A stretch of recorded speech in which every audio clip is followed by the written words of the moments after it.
So right now, I'm peeling a golden delicious apple with a peeler. And it's a black peeler that has a nice, thick black rubber handle with ridges on the sides. So it makes it really easy to grip. And the blade swivels, so that makes the peeling very easy.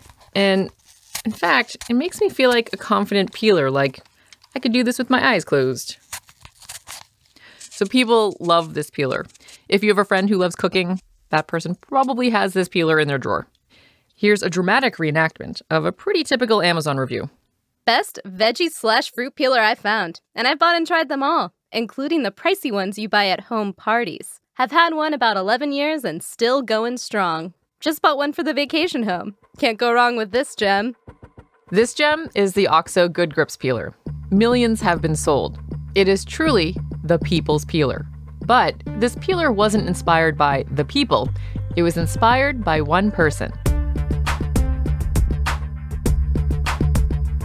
I'm Christina Quinn, and this is Dot Future, a branded podcast from Microsoft and Gimlet Creative about making the future happen. Because the future doesn't just happen. It's the result of a series of choices that we're making right now. You can wait for the future to come to you, or you can engage with it and get ahead of the curve. Welcome to Dot Future.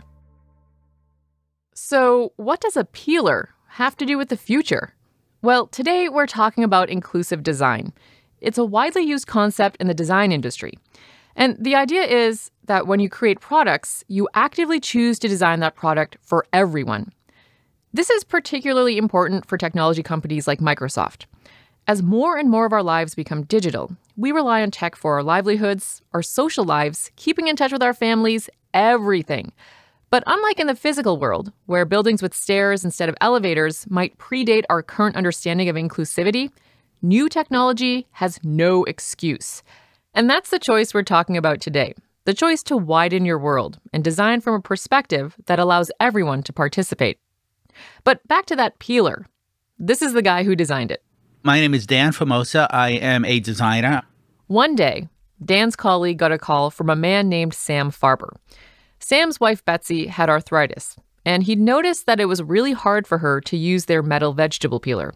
But she loved to cook.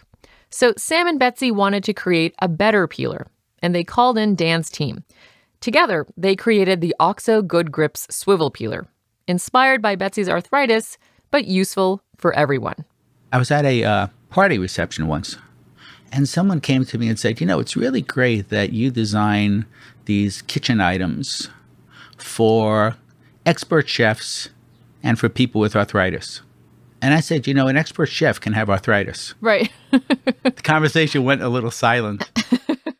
Dan's point is that it doesn't make sense from a consumer perspective to divide people based on their abilities. But when you fail to design inclusively, that's exactly what you're doing. Being inclusive isn't just about holding hands and singing Kumbaya. It's also about the bottom line. Because in the digital age, consumers react, especially in online reviews. If you see 200 5-star reviews and 5 1-star reviews, you, me, and everyone else I speak to read the 1-star reviews. So people who are having trouble with the product have tremendous power. Online reviews are a small way that people can use the digital world to critique the physical world and demand that designers be more inclusive. And in a weird way, 1-star Amazon reviews are part of this long heritage in the battle for inclusivity, a battle that began with curb cuts. The curb cut actually started for the very first time in Kalamazoo, Michigan. In Kalamazoo in 1945, they installed a curb cut, but it didn't catch on. This is Angela Glover Blackwell, and she's talking about the part in the curb that slopes down so that you can wheel something up and down it. The one you stand on when you're waiting to cross the street. That's a curb cut. Angela is the founder of PolicyLink, an organization that fights for a more inclusive society. And she knows that curb cuts may seem like a no-brainer now, but like a lot of great ideas, it took a while for them to catch on. Until a group of students at UC Berkeley got fed up. For people in wheelchairs, getting around Berkeley, California, or any place else in America was virtually impossible.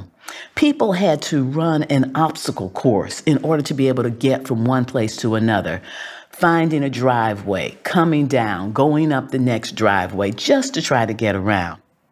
Before the curb cut, students had to plan their classes, whether or not they were going to be downhill or uphill. Literally, it was mapping out a course and going through an obstacle course to be able to get where you wanted to be. This is the late 1960s, early 1970s. The story goes that one day, a group of students who used wheelchairs, who called themselves the Rolling Quads, decided to take matters into their own hands. They were led by Michael Pechovis, an activist and quadriplegic. Michael Pechovis and his colleagues in Berkeley, California, rolled up to a street corner, poured out concrete, and created a very crude slab. It was a slab of concrete that smoothed out the curb, creating a concrete ramp. It was a twofold act of protest. The ramp said, "We demand to be seen and to be allowed to participate in the world." But it also said, "Come on, guys, this is so easy. Just pour some concrete." Angela refers to it as the slab that was heard around the world. And while it was crude, it made the point that if you can smooth out the way across a curb, you have created greater access for people with disabilities for sure, but the impact goes way beyond that. The curb cut action helped put the rights of wheelchair users on the map. Within a few years of the so-called slab heard around the world, curb cuts started showing up all over the country. And it turned out that a lot of people were benefiting. Angela calls it the curb cut effect. Not only do the curb cuts enable people in wheelchairs who are the most vulnerable trying to get around our cities to be able to do so, but you help people pushing strollers, you help workers pulling carts.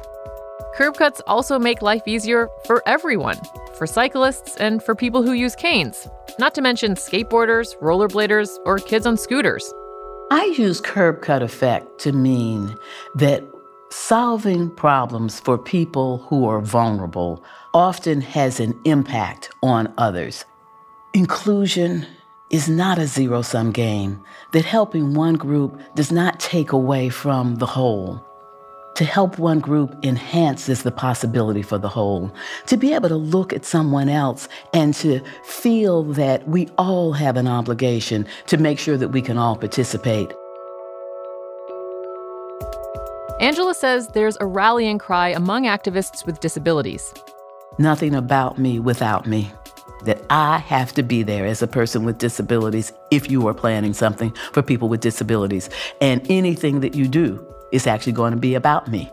Whether it's designing a city, whether it's designing a building, whether it's designing software, whatever it is, it's going to be about me because I am one of the people in the world that needs to access opportunity. So nothing about me without me.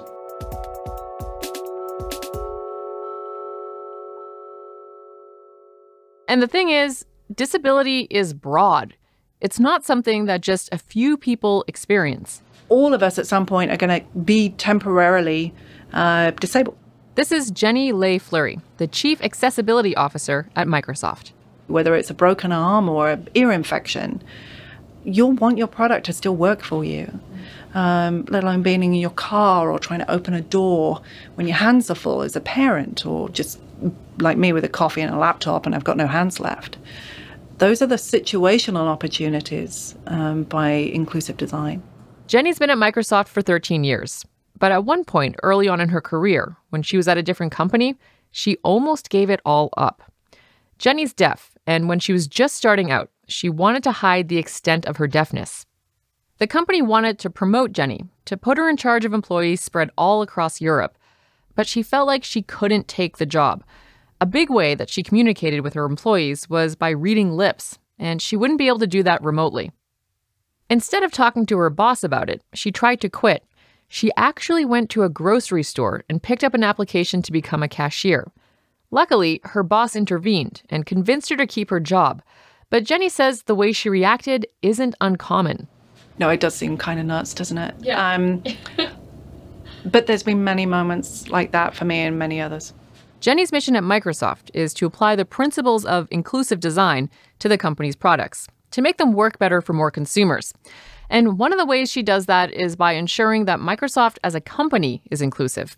Because even Jenny, the Chief Accessibility Officer, still comes across facepalm situations where people just didn't think something through. Take a training session she went to recently. It was a day training, and I was being asked to sit back to back to someone and figure out how to do an origami session by talking to one another in a very small, crowded room. Most of the people in the training room could hear with their back turned to their partner, but Jenny couldn't. And there were a series of those kind of exercises, and I found myself getting incredibly frustrated and walking home and going, damn it. That's a minor blip where you just have to get over the personal frustration, because it hits you. It hits you as a human. You suddenly feel excluded. Yeah. And you don't feel part of the cool gang.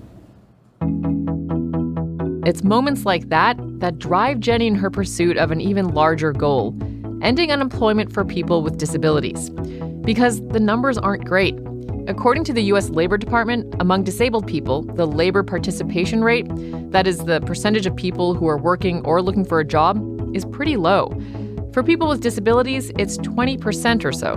For people without disabilities, it's 69%. Jenny hates the cycle that is caused by these statistics because, yes, work can give people meaning. It's an important part of the human experience. When people with disabilities are unemployed, they're missing out on the rewarding and practical aspects of employment, like a salary, peer relationships, and healthcare. And it means that companies are missing out on valuable talent. When people with disabilities aren't on the job, that means they're not there to chime in when a design or idea is disastrously bad. It's easier to make products and services that work for everyone when people with a range of experiences are creating them. So one of Jenny's strategies is to hire more people with disabilities at Microsoft. If we get it right in a product that is relied on by so many people in a work environment or at home, we can change their daily flow, we can change their employment. So it's a no-brainer for us. We need people with disabilities in the fabric of the company. Doesn't matter what role, doesn't matter where, but we need that diverse representation.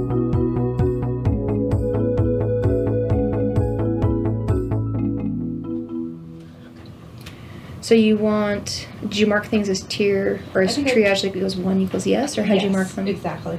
Okay. This is a triage meeting for the team that runs the Microsoft Disability Answer Desk. The Disability Answer Desk, basically a tech support team, is one of the solutions that Jenny is most proud of. When a product isn't working well for people with disabilities, the desk informs the product teams, and they look for a fix. At today's triage meeting, the support team is chatting through a problem that they've been grappling with for a while. So within Outlook messages, within emails, you can zoom in and out, manually, but there's no way to set... It doesn't persist. Exactly. Yeah. This is Crystal Jones. She works on the answer desk. She's reading a complaint from a customer about Microsoft Outlook, specifically the Zoom bar. The Zoom helps people get a close-up view of messages in their inbox. But for this customer, the Zoom bar is more of a headache than a help. So they just want to be able to slide the Zoom bar over and magnify it to maybe 200%. And they can read that email, and then they close that email and go to the next email. And when they open that up, it's reset to 100%. Every email the customer opens has the Zoom set too small to read until they change it manually. It's a huge waste of time. Imagine if every time you return to your desk chair, you had to adjust its height. It would be super annoying. Crystal doesn't have to imagine what the Zoom problem looks like because she's blind. So she can relate to the customers writing in with complaints like this. I would love to see whatever Zoom you want to set persist, whether it's 90% or 210%, because I like mine at 90, and it's a pain because you have to reset it every single time. The team agrees that the Zoom shouldn't be doing this, so they decide to keep bringing it up to their colleagues at Outlook, asking for a solution. Erin Williams works on the answer desk. What kind of barriers do you guys face when you're trying to get something fixed? Return on investment. That's a barrier no matter what the issue. If it was accessibility or design or putting a fix into a product that's released and in market, if you have to go back and change something, it's always return on investment. Is it going to be worth opening up the code, changing it, retesting everything, re-releasing it to the public? ROI is just one factor the product teams think about when they're trying to prioritize what to fix first. Like, there's just a lot of things that we can go after around accessibility. Like, there's a lot of issues we can fix, but it's a matter of prioritizing. This is Sean Merrihew, another member of the Disability Answer Desk team. He says it's satisfying to be a part of breaking down barriers in the digital world. As we make our products better, that can impact how successful someone is in their employment, how they use technology for enjoyment. So I think there's just a lot of pieces of that. Yeah. That you don't get with the physical space. Because the barriers in the physical world can still define how people with disabilities are seen. Sean knows this firsthand because he has muscular dystrophy and gets around in a wheelchair. This morning, I was on the way into work, was behind someone on the sidewalk, and there was a guy cleaning a wall on a building right by, and he was talking to the person in front of me, and he's like, "Oh, there's a wheelchair behind you." Not a person in a wheelchair. Right. A wheelchair. Right. Yeah. Honestly, I think that's actually one of the things I noticed most. A lot of people just see me as a wheelchair, not a person. Dismissing Sean as a person means dismissing what he contributes, the experience he brings to the table. I like to think that people with disabilities are inherently good at problem solving and troubleshooting, just because I often need to troubleshoot or problem solve how I'm getting into a building or how I'm going to go somewhere or do an activity. So I think that does lend itself nicely to what I do.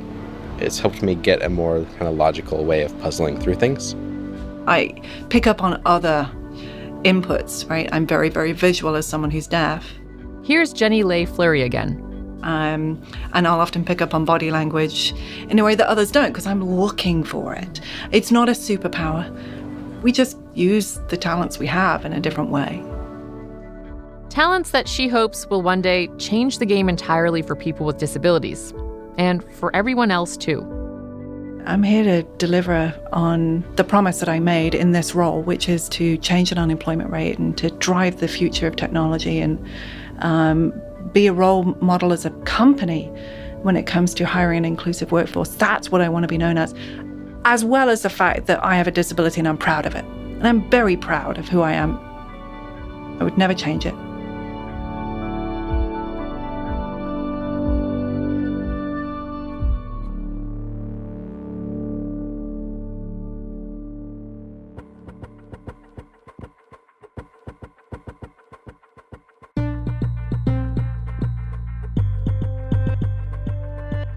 Dot Future is a co-production of Microsoft Story Labs and Gimlet Creative. We were produced this week by Caitlin Boguki, with help from Victoria Barner, Garrett Crow, and Francis Harlow. Creative direction from Nazanin Rafsanjani. Production assistance from Tom Cody and Ben Kubrick. We were edited by Rachel Ward and mixed by Andrew Dunn. Technical direction from Zach Schmidt. Our theme song was composed by The Album Leaf. Coming up next time on Dot Future, work. We spend 40-plus hours a week at our full-time jobs, but at work doesn't have to mean at the office.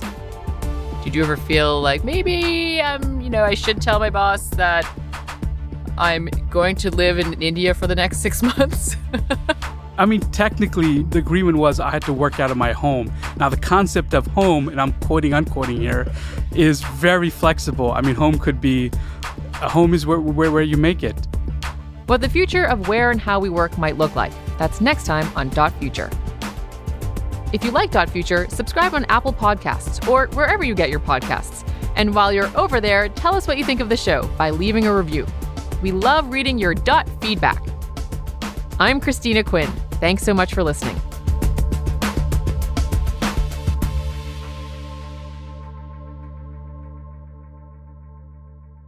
I'm going to take a bite of this one.